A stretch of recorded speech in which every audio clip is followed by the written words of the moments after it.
이 에베소서를 받아보게 될 그 당시 에베소의 그 수신자들인 이 그리스도인들, 이 그리스도인들이 처해 있는 상황을 보면 그들의 그 신앙을 위협할 만한 다양한 위험성에 노출되어 있었습니다.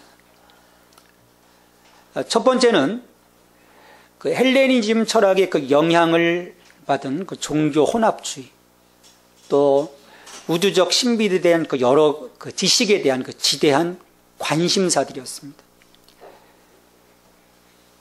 아직 그 복음의 체계가, 어떤 그 신학적인 체계가 완전하게 이루어지지 않은 상태에서 이런 그 종교 혼합주의와 우주적인 그 신비에 대한 그 지식들은 사람들에게 매력을 줄 만한 좀 고차원적인, 어떻게 보면 좀 고상한 그런 그 지식들이었던 거죠.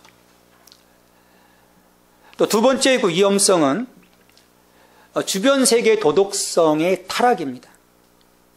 물론 지금도 도덕적으로 어떤 그 타락상이 우리 사회에 만연해 있지만, 그 당시 어떤 그 시대적인 어떤 흐름들을 보면 또 지금과는 비교할 수 없을 정도의 그런 그 도덕적인 타락함이 사회에 팽배해 있었습니다.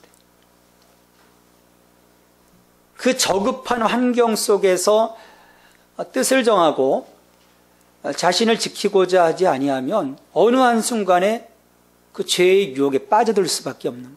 매일매일이 영적인 전쟁입니다. 세 번째 위험성은 그 지역의 그리스도인들에게 스며들어오던 그 패배주의에 대한 그 유혹이었어요.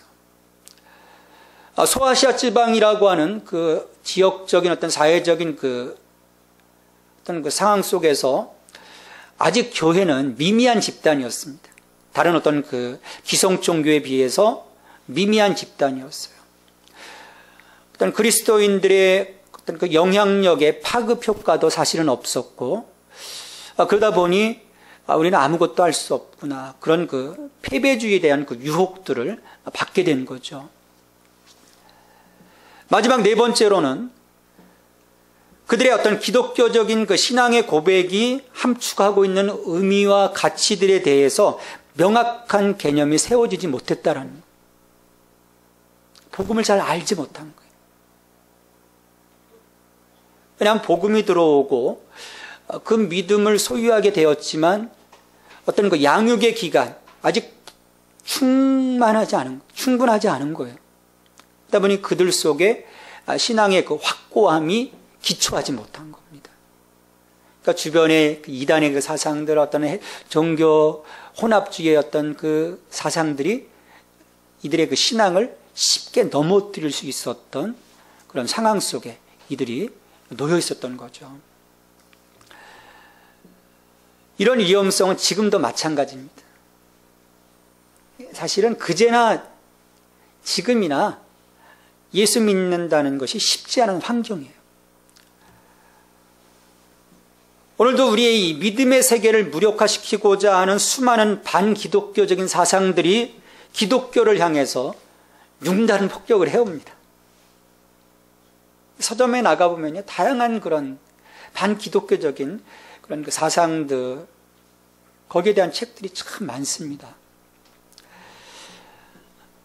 우리 청년들은 이 지식에 대한 갈망이 사실은 있어요. 지식에 대한 갈망이 있습니다. 그러다 보니까 이런 그 새로운 어떤 지식적인 체계에 쉽게 빠져들게 돼요. 복음은 왠지 고대 유물 같습니다. 예수의 피에 대해서, 십자가에 대해서 얘기하면 고대 유물 같아요. 반면에 이러한 그 철학적이고 사상적인 이런 지식들은 고차원적인, 고상한 그런 인식들을 갖는 거예요.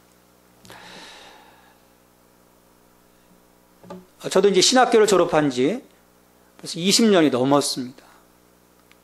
간혹 이제 신학교에 가서 보면 심각합니다. 이 복음의 원초적인 그 지식이 사라지고 있어요. 이 신학생들이 이야기하는 걸 보면 철학적이고 사변적인 언어들로만 충만합니다. 그러니까 이런 그 친구들의 형이상학적인 이야기들 듣고 있느라 보면 막 머리가 아프고 짜증이 나. 그리고 그런 마음이 듭니다. 아니, 쟤네들이 지금 자기들이 하는 말을 정말 이해하고 서로 이야기하는 걸까? 언어 유희인 거예요.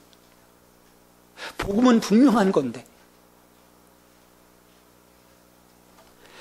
게다가 여러 교회들이 스스로 만든 상황이기도 하지만 이 세상의 도덕적인 잣대에서 우리가 참 자유롭지 못하다 보니까 또 세상을 향해서 거룩한 영향력을 미칠 수 없는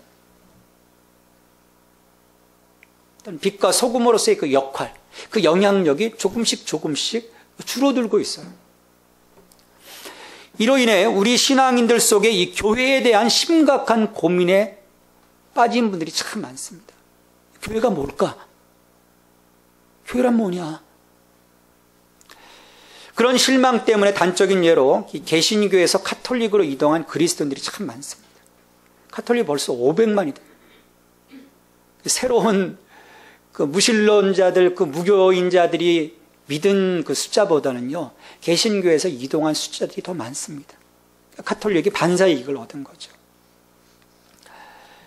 근데 무엇보다도 한국 교회의 가장 큰 위험 요소는 복음에 대한 명확한 지식이 부족하다는 점입니다.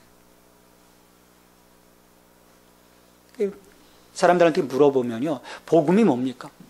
복음? 좋은 소식 아닙니까? 그게 복음에 대한 지식인 거예요. 복음이 무엇인지, 삼위일체 하나님이 어떤 분이신지, 하나님이 교회를 왜 세우셨는지, 이 땅 가운데서 우리를 부르신 부르심의 목적이 무엇인지 우리들이 잘 알지 못해요. 말씀을 통해서 그것들이 우리들의 삶 속에 풍성하게 새겨져야 하는데 우리가 잘 인지하지 못합니다.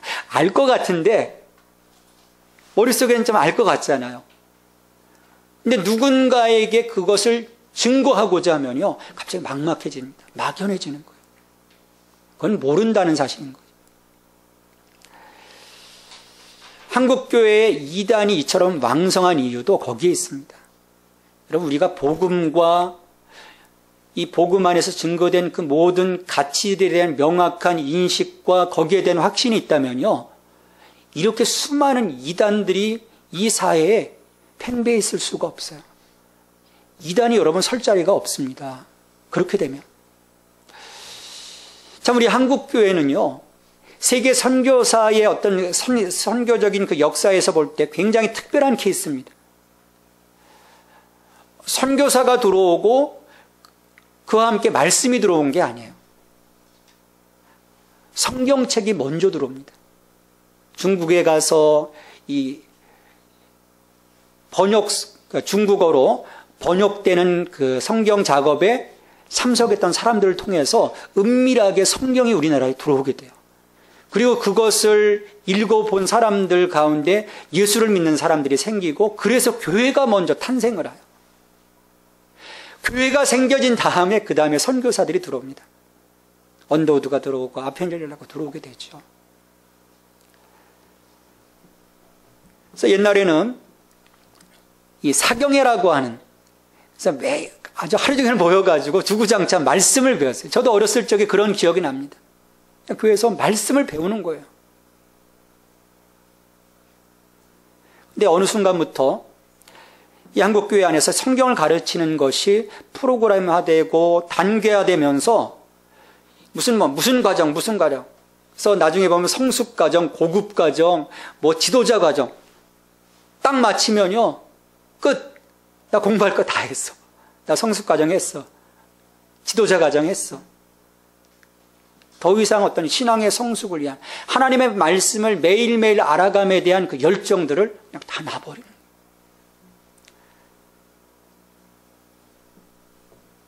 그로 인해 우리가 믿노라고 하면서도 전혀 구원이 뭔지 모르고, 하나님에 대해서 알지 못하고, 복음에 대해서 알지 못하고, 미숙한 신앙의 모습을 우리가 갖게 된 것입니다.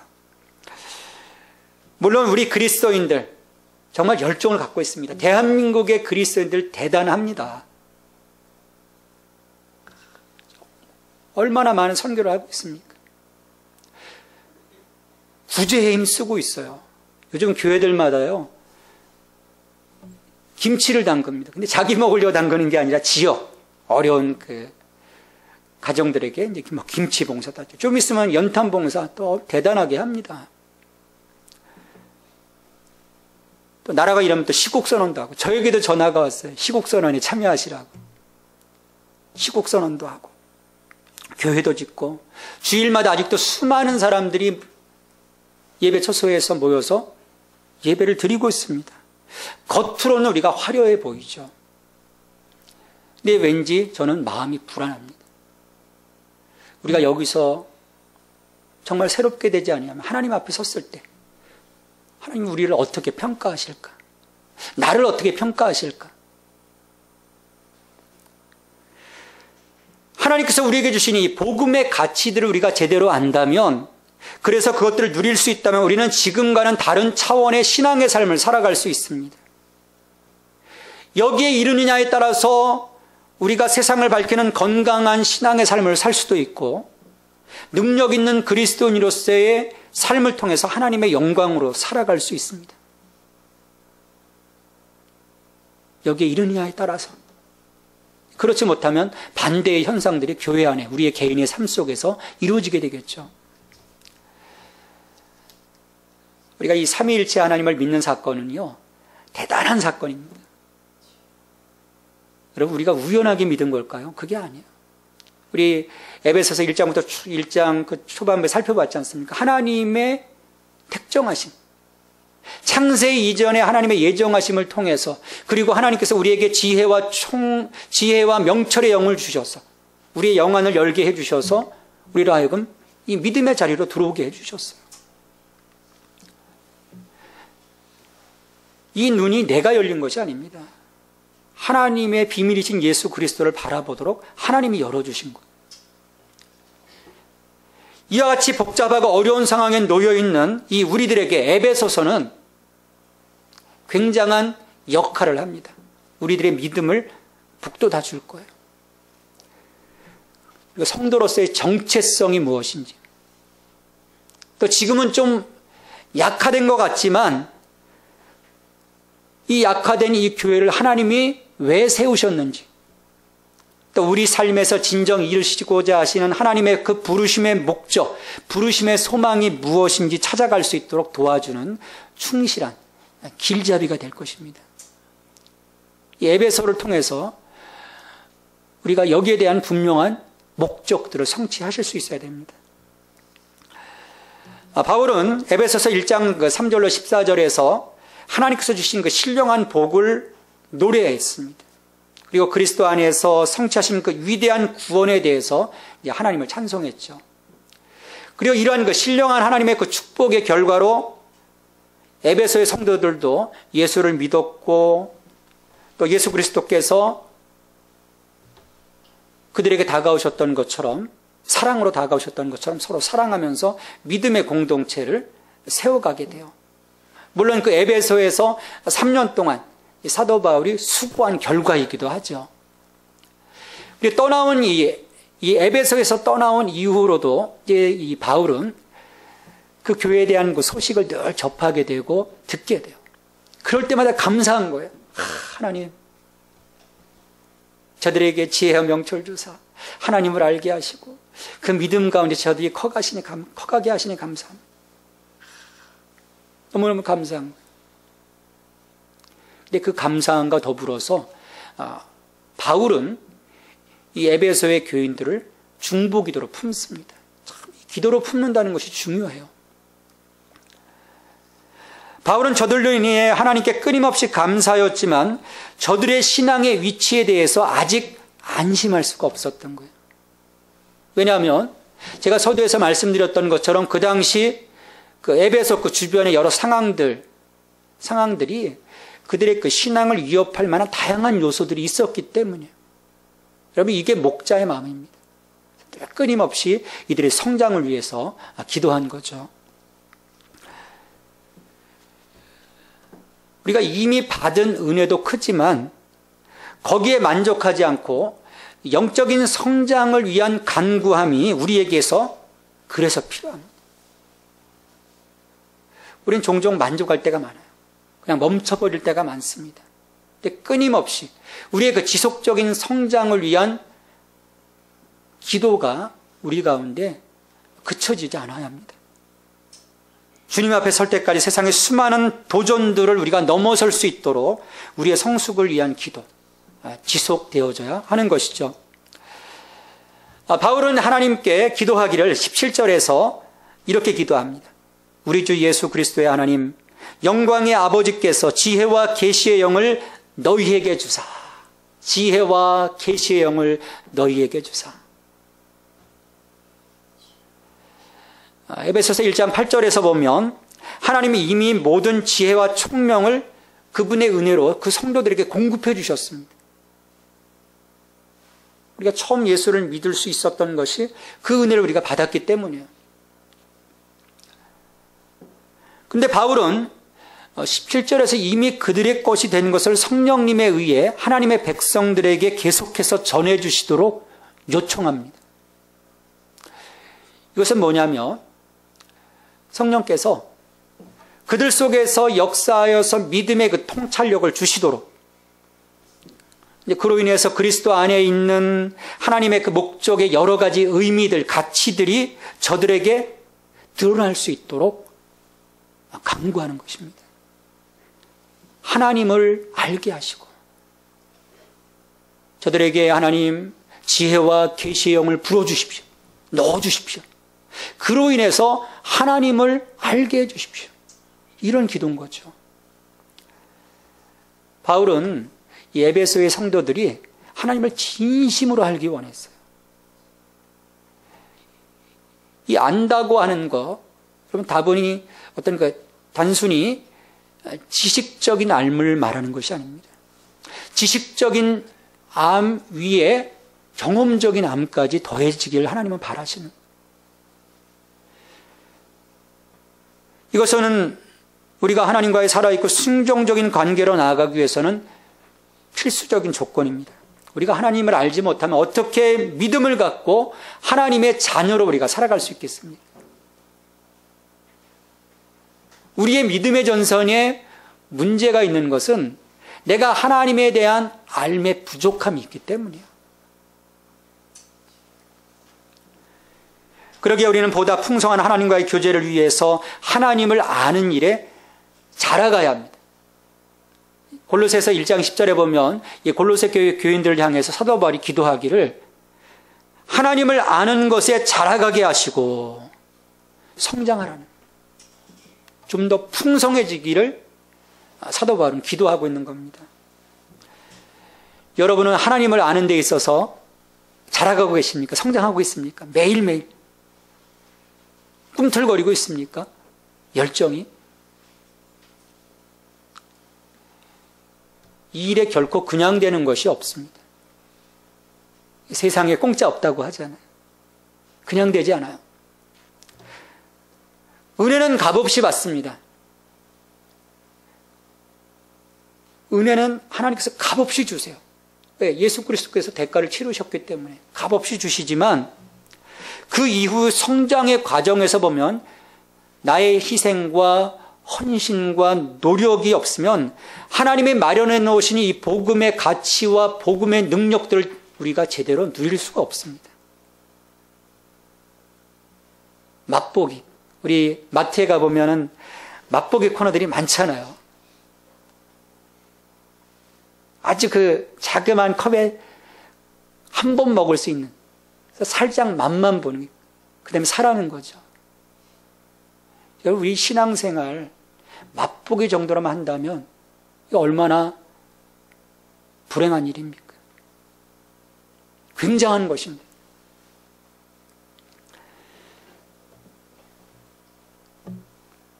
근데 이 맛보기 수준에 그냥 하나님을 아는 일에 성장이 멈춰버린 그리스도인들이 참 많습니다.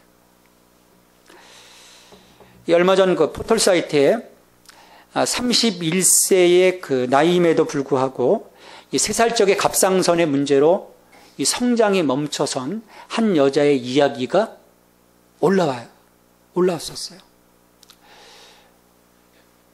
호르몬, 어떤 그 성장 호르몬의 이제 문제 때문에 딱 3살에서 성장이 멈춰버린 거예요. 인지 능력, 그리고 몸의 어떤 성장도. 그래서 31살임에도 불구하고 몸은 3살, 인지 능력도 3살, 말도 못하고 걷지도 못하고. 사진을 보니까 얼굴만 나이가 들은 거예요. 몸은 베이비인데 얼굴은 노환인 거예요. 여러분, 부모가 평생 이 사람을 돌보면서 그 마음이 얼마나 아프겠습니까? 성장하지 못한 그 자식에 대한 안타까움이 있는 거죠.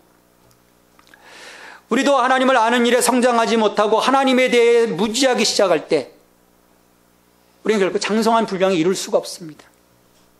여전히 유아와 같은, 유아기 신앙인으로 살아갈 수밖에 없는 거예요. 하나님과 교제할 수 없는 거예요. 그냥 빽빽거릴 뿐이에요. 그냥 울기만 할 뿐이에요. 특히 이런 이들을 보면 믿어보니 별것 없다고 투덜거립니다. 참 이런 분들이 더 그러세요. 아니, 믿어보니 별것 없네.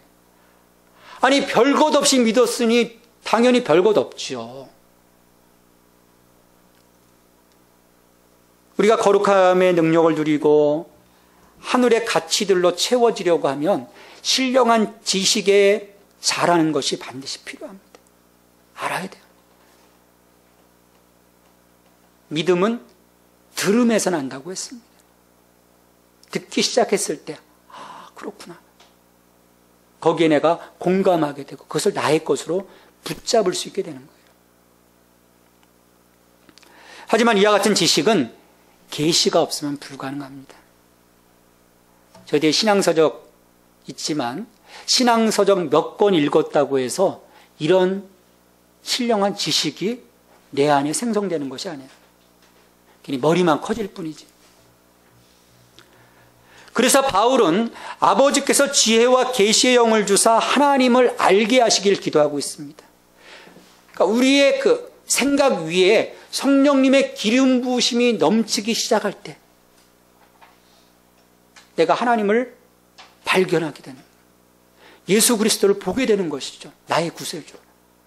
성령님의 기름 부으심이 내 생각 위에, 우리의 생각을 멈추는 것이 아닙니다. 내가 말씀을 바라보고 그 말씀을 묵상하고 그 말씀 속에 깊이 들어갈 때 성령님께서 그 순간에 기름 부어주실 때 그 말씀이 내게 레마의 말씀으로 다가오게 되는 거예요. 하나님을 알게 되는 것이죠. 바울은 이처럼 지혜와 계시의 영을 통해서 하나님을 알게 하시기를 기도하면서 또 저들을 위해서 18절에서 너희 마음의 눈을 밝히사 기도합니다. 너희 마음의 눈을 밝히사. 바울은 이 성령의 조명을 통해서 성도들의 그 내적인 눈이 밝아지기를 중보기도 한 것입니다. 우리가 좀 껌껌한 데서 책을 보면 어떻습니까? 눈이 침침해집니다. 눈이 좀 어두워져요. 실내가 좀 밝아진 것 같지 않습니까? 지난주에 현성 형제하고 이 형광등을 싹 바꿨어요. 얼마나 좋은지요. 책을 보는데 참 편해요. 침침해지지가 않아요. 뒤에 저 사무실 공간인데 환합니다. 성령께서 마음의 눈을 밝혀주실 때 우리 앞에 침침했던 것들, 뿌연 것들이 사라지고 모든 것이 다 확실해지기 시작하는 거예요. 참 신앙생활 하다 보면 답답할 때가 참 많아요. 보이질 않는 거예요. 캄캄하고 뿌옇고 내가 가는 길이 이게 정말 잘 가는 것인지. 근데 어느 날 내가 성령 충만해서 성령님의 그 내적 조명이 내 마음의 눈을 확 밝혀주셨을 때 그게 막 보여지는 거예요. 그런 그 영적인 경험들을 했을 때 오는 감동. 여러분 대단합니다. 우리가 그걸 느낄 수 있어야 돼요. 지속적으로 우리 안에 성령의 볼을 밝히지 않으면 우리는 참으로 중요한 것들을 놓치고 갈 수 있습니다. 왜냐하면 우리 마음의 눈을 가리고 있는 세상의 많은 거짓된 것들이 우리 안과 밖에 충만하기 때문에 그래서 성령님의 조명 없이는 이것들을 볼 수가 없습니다. 더군다나 죄 가운데 빠져있던 우리들의 마음들은 그 거짓된 것들, 그 정욕적인 것들, 세상적인 것들, 거기에 더 마음이 끌리게 돼 있어요. 우리 그러잖아요. 좋은 음식보다도 어떨 때 보면 불량식품이 끌리지 않습니까? 우리 심리인 거예요. 그래서 성령의 빛으로 그것들을 차단해야 합니다. 끌어내야 해요. 주변의 모든 불들이 꺼지고 이 성령님의 그 스포트라이트를 통해서 거룩하신 하나님께 집중하도록 해야 하는 그런 시간들을 우리가 가져야 돼요. 이 집중과 몰입의 과정을 통해서 우리는 하나님의 구원의 역사가 얼마나 위대한 것인지, 또 그것을 누릴 수 있도록 그리스도 안에서 초청받은 우리가 얼마나 가치 있는 존재인지를 깨닫게 되는 것입니다. 여러분, 그 순간 내 존재감이 달라집니다. 영적인 자존감이 팍팍 올라가게 되는 거예요. 우리가 예수 믿고 달라진다는 것이 그런 것입니다. 내가 은혜 받고 그런 그 신령한 그 경험들 속에서 내 영적인 자존감이 올라가 있을 때 세상 사람들, 그 오래전에 나를 알았던 친구들이 보면요, 와, 또 달라졌다. 거기서 나오는 거예요. 바울은 성령님의 이 내적 조명을 통해 제일 먼저 성도들이 부르심의 소망이 무엇인지 알 수 있도록 기도합니다. 그래서 18절에서 보면 그의 부르심의 소망이 무엇이며, 하나님의 부르심은 되는 대로 혹은 아무 목적 없이 이루어지는 것이 아닙니다. 오늘 저와 여러분을 하나님께서 성도로서 부르신 목적, 여러분 무엇입니까? 왜 부르셨습니까? 이 부르심에 응답한 여러분 안에 어떤 소망이 자리 잡고 있습니까? 그리고 그 소망이 여러분들의 지금 신앙의 이 삶을 이끌어가고 있습니까? 아니면 누군가의 손에 이끌려가고 있습니까? 성도로서 왜 하나님께서 나를 선택하시고 부르셨는지에 대해서 내가 깨닫지 못한다면, 그것들을 분명하게 인지하지 못한다면 이 길은 아무것도 아닌 거예요. 조금만 그 의미들은 찾을 수 있겠죠. 근데 우린 너무나 많은 것들을 잃어버리고 그냥 그 길을 가는 것입니다. 우리가 이 복음의 내용인 이 소망을 펼쳐볼 수 있다는 것은 우리에게 강력한 것입니다. 강력한 사건들이에요. 왜냐하면 이 복음의 소망이 우리의 전 인생을 이끌고 가는 강력한 에너지가 되기 때문입니다. 로마의 황제들이 지속적으로 교회를 핍박하잖아요. 얼마나 많은 사람들이 죽었습니까? 그럼에도 불구하고 그들이 불구덩이도 사자입도 두려워하지 않았어요. 그 속에서 찬송을 불렀습니다. 그리고 그렇게 핍박하던 권력들을 마침내 이길 수 있었어요. 그럼 그 힘이 뭡니까? 하나님께서 우리를 그리스도 안에서 거룩함으로 자유와 평강으로 고난과 영광으로 부르셨습니다. 이것은 지금까지의 삶과는 다른 새로운 삶으로 우리를 불러주신 것. 우리가 그리스도를 알고 사랑하고 순종하고 섬기고 그리스도와 함께 교제를 나누고 현재 당하는 고난을 넘어 나타나게 될 영광을 바라보는 종말론적인 삶으로의 부르심이에요. 그리스도 안에서 지금 이루어진 것과 또 앞으로 이루어질 것에 대한 분명한 소망, 그것을 가지고 우리를 하나님께서 불러주신 거예요. 그래서 우리 이 성도들은요, 실현된 이 종말론과 앞으로 실현될 이 종말론 사이에서 우리의 신앙의 균형을 맞추고 긴장하며 정말 깨어있는 상태에서 살아가야 돼요. 그래야 우리가 승리할 수 있습니다. 바울은 우리의 눈이 열려 이와 같은 부르심의 소망을 알게 해달라고 기도하는 거예요. 이걸 알아야 우리의 그 신앙의 삶이 건강해질 수 있습니다.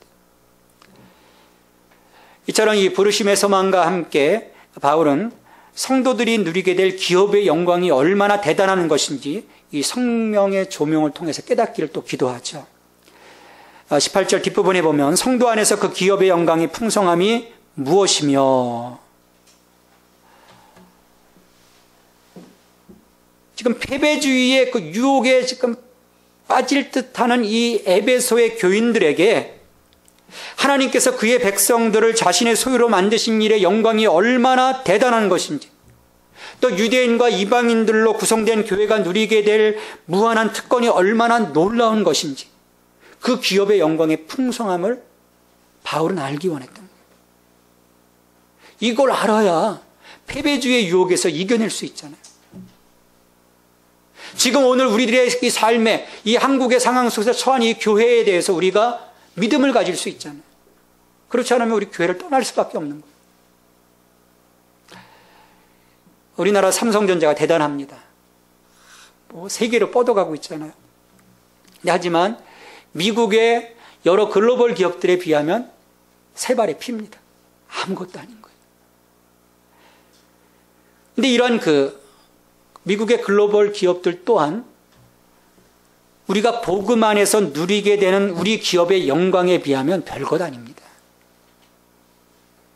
물론 세상적인 가치 기준으로 보면 비교 대상이 아니겠지만 우리가 영적인 눈으로 보면 아무것도 아닌 거예요.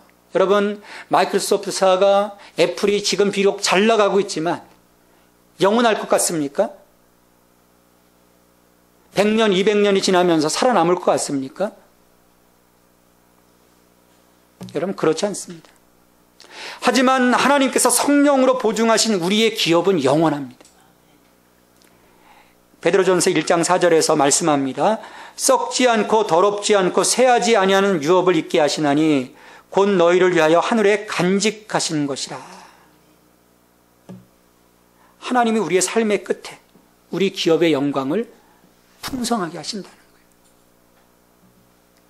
그 풍성함을 누릴 수 있다면 이 비전을 우리가 분명하게 볼 수 있다면 여러분, 우리 어떤 것도 부럽지 않습니다. 또 지금 자그마한 환경 앞에서 내가 흔들릴 이유도 없어요.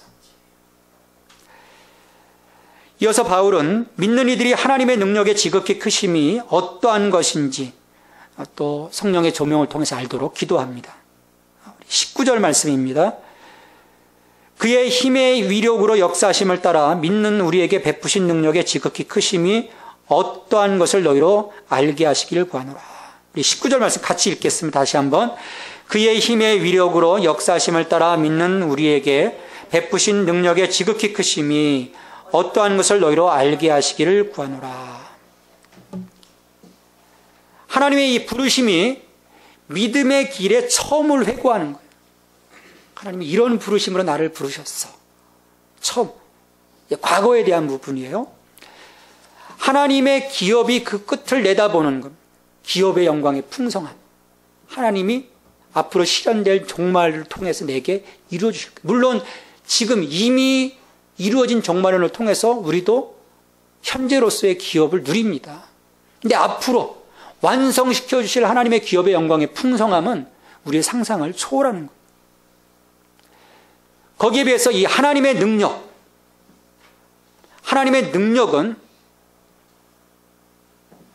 과거와 미래의 이 사이의 이 기간, 지금, 이 현재, 이 자리에서 성도들이 누릴 수 있는 실질적인 것입니다. 성도들은 구속사를 이루어 가시는 그 하나님의 능력을 알고 또한 이해할 수 있어야 합니다. 그래야 우리가 그 능력을 힘입어서 권세 있는 그리스도인으로서 살아갈 수 있는 거예요. 우리 하나님은 대단하신 분이십니다.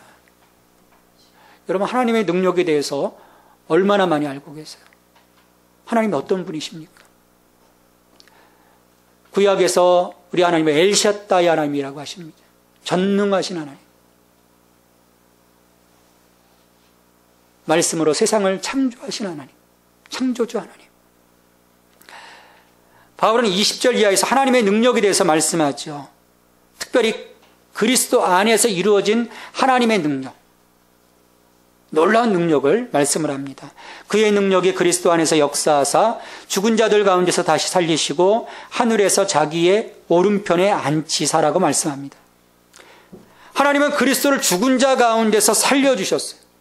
부활케 하셨습니다. 그리고 하나님 보좌 우편에 앉게 하시면서 21절 말씀에 보면 모든 이름 위에 뛰어나게 하사 그리스도를 만물을 주관하시고 통치하시도록 최고의 자리에 하나님이 앉게 하셨다는 거예요. 그럼 우리가 이런 질문을 던져볼 수 있습니다. 그렇다면 그리스도의 십자가 부활과 승천 안에서 드러난 하나님의 능력이 우리들과 무슨 상관이 있습니까? 여러분, 무슨 상관이 있습니까?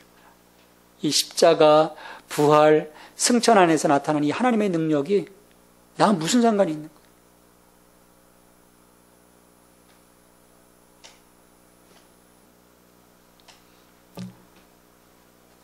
우리 믿는 이들이 누릴 수 있는 이 하나님의 능력의 범주는 하나님이 예수 그리스도 안에서 행하신 그 모든 그 역사, 그 역사의 범위와 일치하는 것입니다.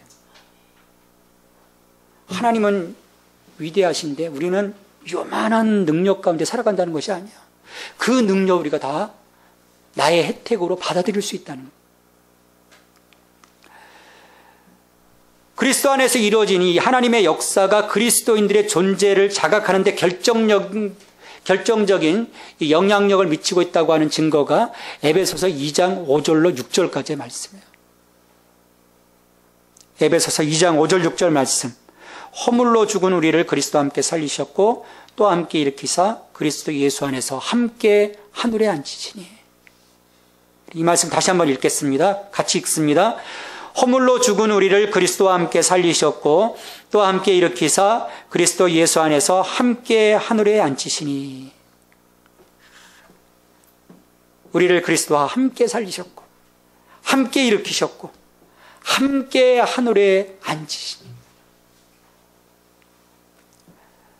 이 부활과 승천은 신적인 능력을 단적으로 보여주는 증거입니다.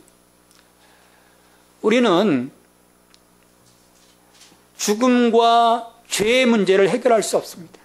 근데 하나님께서 그리스도 안에서 이 모든 것들을 다 해결하신 거예요. 그리고 그 능력의 혜택을 입도록 이 모든 은혜를 우리 가운데 제공해 주셨습니다. 우리는 믿음으로 예수 그리스도와 연합해서 그분 안에 살아갈 때 십자가 부활 승천의 혜택을 입게 됩니다. 여러분, 어떤 혜택인지 아십니까? 십자가를 통해서 죄 문제 해결이 되었어요. 부활을 통해서 사망 권세, 연약함의 문제를 극복하게 되었어요.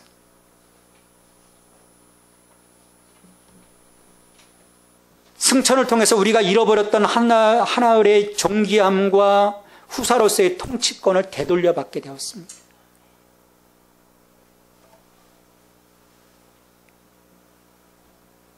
그러면 이게 하나님의 능력이자 약속입니다. 이것을 내가 그리스도와 연합하여 내가 세례받을 때 이 모든 혜택을 내가 누리게 되는 거예요. 내가 그리스도와 아이덴티파이 될 때, 그분과 동일시 될 때 이 모든 혜택, 이 모든 능력을 내가 누리고 살아가게 되는 것이죠. 여러분, 믿음, 이 그리스도의 승리, 그리스도 안에서 누리는 능력은 싸워서 얻는 것이 아닙니다. 믿음으로 누리는 영적인 승리입니다. 이미 그리스도께서 싸워서 이겨서 쟁취하시는 것들이에요. 우리는 그분을 따라가면서 그냥 주워 먹으면 됩니다. 거저 먹으면 되는 거예요. 그게 은혜입니다. 근데 이걸 알지 못하는 거예요. 이걸 누리지 못하는 거예요. 그래서 여전히 죄 앞에 넘어지고 사망 권세 앞에 작아지고 그리스도를 통해서 생명 안에서 왕노릇하도록 우리를 불러주셨음에도 불구하고 아무것도 아닌 자로 살아갑니다. 범생으로 살아가는 거예요. 그림자처럼 살아가는 거예요. 존재감이 없는 사람들, 우리 젊은이들 보니까 투명인간이라고 하더라고요. 투명인간처럼 살아갑니다. 여러분, 이게 얼마나 불행한 일입니까? 하나님 우리를 굉장한 자로, 하늘의 능력을 소유한 자로, 그 혜택을 입는 자로 우리를 불러주셨는데, 더욱이 하나님은 영광과 존귀의 자리에 오르신 예수 그리스도를 교회의 머리로 세워주셨습니다. 또 만물을 그의 발 아래에 복종하게 하시고 그를 만물 위에 교회의 머리로 삼으셨느니라. 여러분, 교회 자체로는요 아무것도 아닙니다. 예수 그리스도가 없으면 아무것도 아닌 거예요. 예수께서 교회의 머리가 되시고 예수 그리스도의 임재로 교회를 충만케 하실 때 교회는 특별한 공동체가 됩니다. 거기에 특별한 능력, 예수의 권세가 나오게 되는 거예요. 이런 방식으로 교회는 우주를 위한 하나님의 목적 가운데 특별한 역할을 수행할 수 있게 됩니다. 교회는 그리스도를 통한 하나님의 위대하신 구원 계획을 만물 가운데 충만케 하는 도구가 되는 것이죠. 교회가 그 일을 하는 거예요.